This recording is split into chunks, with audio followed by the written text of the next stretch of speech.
In a quiet village, nestled between rolling mountains and serene rivers, lived a young boy named Arav. Everyone in the village knew him, but not for the reasons a boy might wish.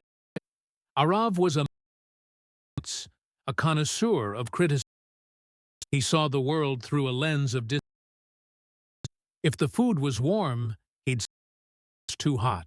If the road was cool, he'd declare it dreadful. For Arav, nothing was ever quite. One evening, after a particularly long day filled with his experiences, his grandfather, whose wisdom was as deep as lines on his face, took him for a walk. The sun was painting the sky in hues of orange, and stars began to peek through the twilight veil. Rolled along the familiar path, his grandfather broke the silence. "Arav," he began, voice calm and steady, "why do you always look at the world if it owes you something?"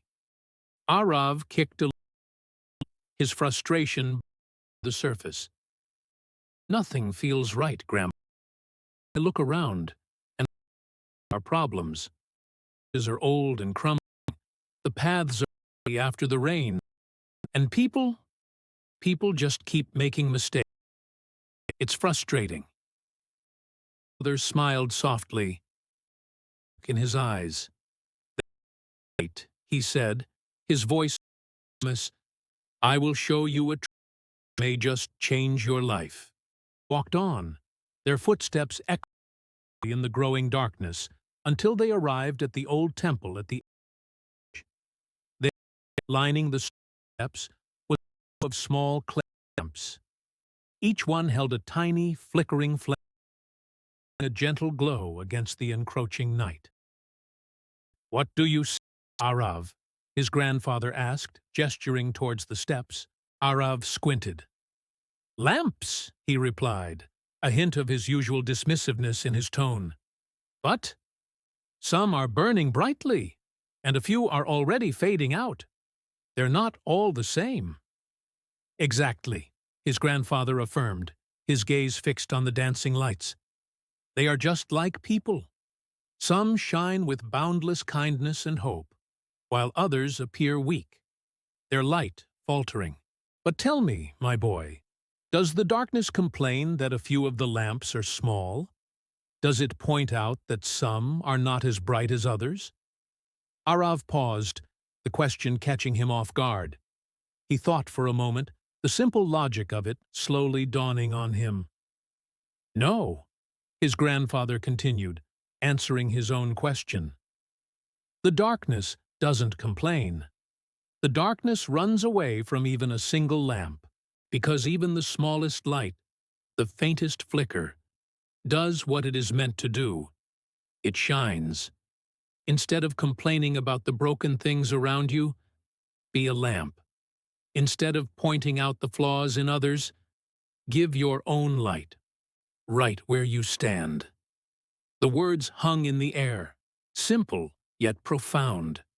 At first, Arav dismissed them. It sounded too easy, too cliché. But as they walked back home under the star-dusted sky, something happened. He saw one of their neighbors, an elderly woman, stumble and drop her basket of vegetables, scattering them across the dusty path.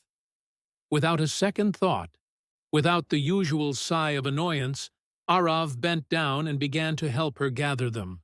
She looked at him, her face breaking into a warm, grateful smile. "What a kind boy," she said, her voice genuine.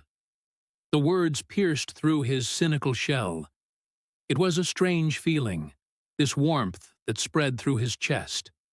It wasn't the satisfaction of being right or the pride of pointing out a flaw. It was the warmth of being useful, of being kind. For the first time, he felt the quiet joy of being a light, however small. In the weeks that followed, Arav decided to try. He tried to live by his grandfather's teaching. When his classmates argued over a game, he didn't join in with criticism. Instead, he stepped in to calm them down, suggesting a fair solution. When he saw trash littering the village square, he didn't just complain about the mess. He gathered a few friends, and they cleaned it up together. Slowly, almost without him noticing, a change began to take root. The whispers that followed him were no longer about his complaints. People stopped calling him Arav the complainer. Instead, they started calling him Arav the lamp. He came to a powerful realization. The world hadn't magically changed. The roads were still uneven in places, people still made mistakes, and some days were still hard. But his heart had changed. And because his heart had changed, his entire world felt different. It felt lighter, brighter, and full of possibility. The boy who once saw only faults had become the boy who carried light. And that is the lesson for all of us. The world will never be perfect. There will always be cracks, flaws, and shadows lurking in the corners. Life will present us with challenges and imperfections, but we have a choice. We can either curse the darkness, or we can choose to shine. Remember, the darkness has no power of its own. It is merely the absence of light. It cannot survive where a single lamp chooses to shine. So instead of focusing on life's imperfections, let us strive to become a light through our kindness, our actions, and our compassion. One small flame truly can brighten an entire night. Be the lamp.